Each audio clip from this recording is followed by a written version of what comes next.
monitoring besides ECLP? Other mercury monitoring projects include the New York State Department of Environmental Conservation.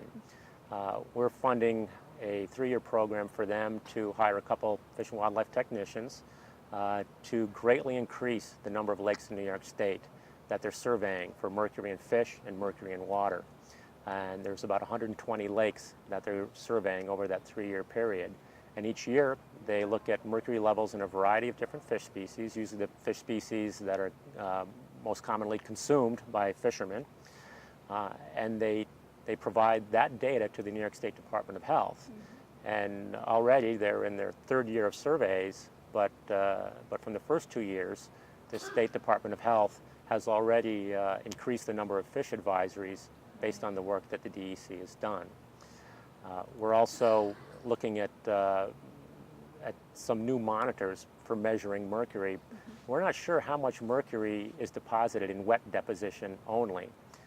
Some estimates are that about half of mercury comes down in different forms, as gaseous mercury or in dry form as particulate mercury. And some of our watershed projects are trying to tease out the amount of mercury coming from the different species of mercury. But we're also looking at some other instruments that can help directly measure mercury deposition that isn't only in its wet form. We're also looking at funding some mercury modeling projects to use computer models to follow mercury from its source and see what the sources are that are impacting New York State and our region.